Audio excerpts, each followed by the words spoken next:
नेपाल से आ रही है। नेपाल में प्रदर्शनकारियों के सामने नेपाल की सरकार झुक गई है और सोशल मीडिया से जो बैन लगाया था फिलहाल उसको हटाने का आदेश वापस ले लिया है। तो नेपाल में जो प्रदर्शन हुआ कल, उसमें 20 लोगों की जान चली गई है। हिंसक प्रदर्शन में 500 से ज्यादा लोग घायल हुए हैं।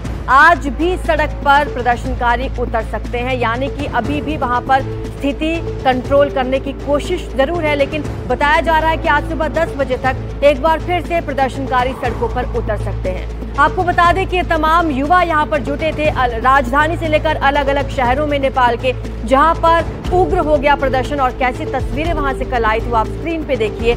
यहाँ पर पुलिस ने आंसू गैस के गोले भी छोड़े और बताया जा रहा है कि यहाँ फायरिंग भी की गई कुछ प्रदर्शनकारियों पर।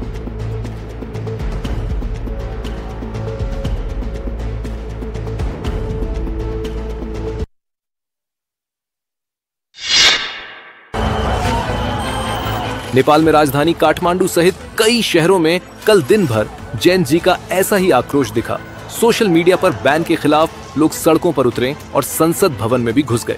हालात बिगड़ते देख सेना को उतारा गया, जिसकी गोलीबारी में 20 लोगों की मौत हो गई। लेकिन अब विरोध प्रदर्शन के सामने सरकार ने घुटने टेक दिए हैं और सोशल मीडिया पर लगी पाबंदी हटा दी है। फेसबुक, एक्स और व्हाट्सएप फिर से शुरू हो गए हैं। नेपाल सरकार संचार तथा सूचना प्रविधि मन्त्रालयले तत्काल आवश्यक प्रक्रिया अगाडि बढाउनेछ, तसर्थ जैन युवाहरूलाई देश र जनताप्रति जिम्मेवार रही आफ्ना विरोधका कार्यक्रमहरू स्थगन गर्दै शान्ति सुव्यवस्था कायम गर्ने कार्यमा सहयोग पुर्याउन नेपाल सरकार हार्दिक अपील गर्दछ। घायल छात्रों का कहना है कि उनका मकसद ओली सरकार को हटाना है। उनका ये भी कहना है कि उनके प्रदर्शन का उद्देश्य बेरोजगारी और भ्रष्टाचार है। अब देखना ये होगा कि सरकार के ऐलान के बाद जैन जी का प्रदर्शन खत्म होता है या नहीं। काठमांडू से सिक्ता देव, एनडीटीवी इंडिया। तो जो कल हिंसक प्रदर्शन हुआ उस पर प्रधानमंत्री केपी ओली का भी बयान आया। हिंसा की जांच करवाएंगे ये कहना है पीएम का। साथ ही ये भी कहा कि जांच कमेटी के गठन का हम फैसला ले चुके हैं। साथ ही उन्होंने कहा कि 15 दिन में रिपोर्ट सौंपी जाएगी, ये कहना है नेपाल के प्रधानमंत्री केपी ओली का। और केपी शर्मा ओली ने बड़ी बात यह कही कि हिंसक प्रदर्शन पर पूरे मामले की जांच होगी। हालांकि प्रदर्शन की चेतावनी पहले से दी गई थी, प्रदर्शन हो रहा था। अब वो ये कह रहे हैं कि जांच होगी और जांच कमेटी के गठन का फैसला लिया गया है। अगले 15 दिनों में रिपोर्ट सौंप दी जाएगी, ये वहां के प्रधानमंत्री ने कहा है। और देखना होगा कि आखिर क्या कुछ निकल करके सामने आता है इस रिपोर्ट से। लेकिन बड़ी बात यह है कि कल फायरिंग हुई थी और हमने ये देखा था कि नेपाल की सड़कों पर तांडव हो गया था। कल काठमांडू में खास तौर पर गजब का बवाल चला था और इस बवाल के आगे सरकार को झुकना पड़ा। दो सहयोगी ज्यादा जानकारी के लिए जुड़ रहे हैं। सिक्ता देव मेरे साथ जुड़ रहे हैं जो कि काठमांडू पहुंची देर रात, और साथ ही मेरे साथ अनंत अनुराग जुड़ रहे हैं। सिक्ता, इस वक्त आपको सब सामान्य नजर आ रहा है या अभी भी लगता है कि ये बवाल होने की संभावना है?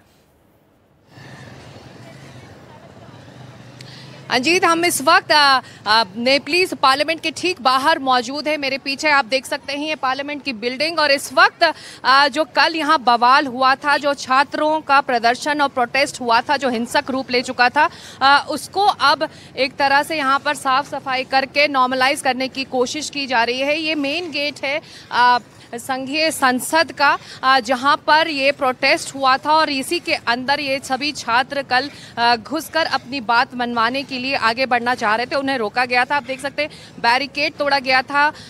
यहाँ पर पूरा जो रोड है वो काला हो चुका है। यहाँ पे लगातार कल प्रोटेस्ट होता रहा तो ईंट पत्थर सब यहाँ पर चले थे, तो उसी की इस वक्त सफाई चल रही है।